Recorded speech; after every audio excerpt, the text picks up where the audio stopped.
He's Lewis Carroll. He's the epicenter, he's the source, he's the creator, if you like, of this whole world around us. Why, of course we're safer keeping close to him.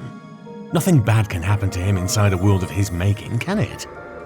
The doctor was still trying to smile benignly, happy with his reasoning. Tegan said, "Then how come he's turning into a dodo?" The doctor was shocked. What? It was true. Dodgson had been twisting and gurning for some moments. He had gained feckless-looking flapping wings, and his face was busy sprouting a bulbous, absurd-looking beak. Feathers had fluffed up all over his body, under his dandified suit and his feet, which had transformed into three-toed claws and burst out of his polished shoes. "Oh, no," exclaimed the mathematician. "Not a dodo. Not a dodo of all things. Why not something less silly-looking than a dodo? Why must that be so absurd?" The doctor stepped back a pace. "Ah, I see. Well, never mind." The savage roar from deep inside the dark wood shattered the relative peace once more. It was much closer now. Tegan grasped the doctor's arm. "What the hell is that?" "Whatever it is, it's getting closer. But as I say, I'm sure we're quite safe here with Charles." But Charles Dodgson had started to hare around in tight little circles of panic. He was flapping his ineffectual wings and honking in dismay. "What's the matter?" Tegan shouted at him. The ghastly roar repeated and just about shattered their eardrums. "He's here," the dodo squawked, and started jumping up and down on the spot, as if he thought he could take flight. "He's coming." The doctor was looking worried by now. "Who's here?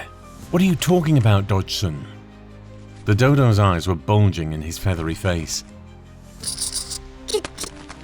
But try as he might, he just couldn't get his words out. Another terrible screeching roar shook the glade. The very earth under their feet trembled, as if something very large and vastly heavy was approaching them. Tegan shouted, "It sounds like a T-Rex! It sounds like Godzilla!"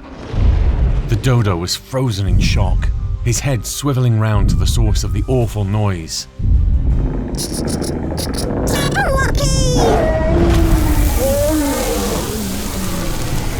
At that very moment, there came through the trees the most appalling-looking beast that either the doctor or Tegan had seen in a long while.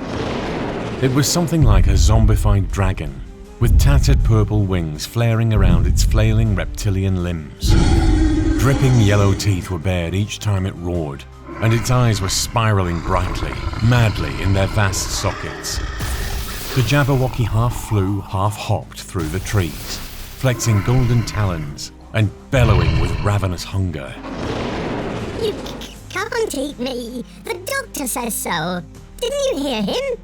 Professor Dodgson cried. "I created you. I made you up. You can't eat me.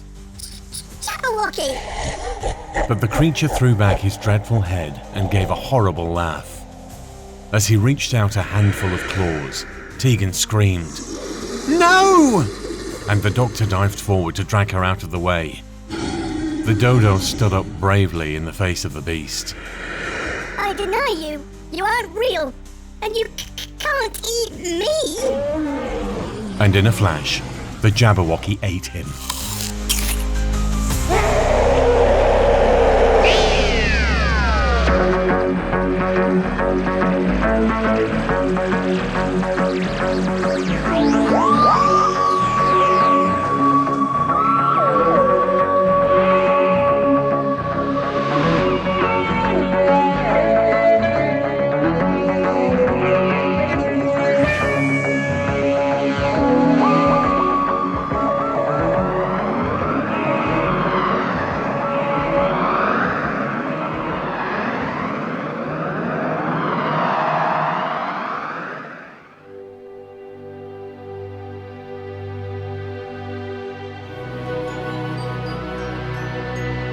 And they all vanished quite slowly, ending with their grins, which remained some time after the rest of them had gone.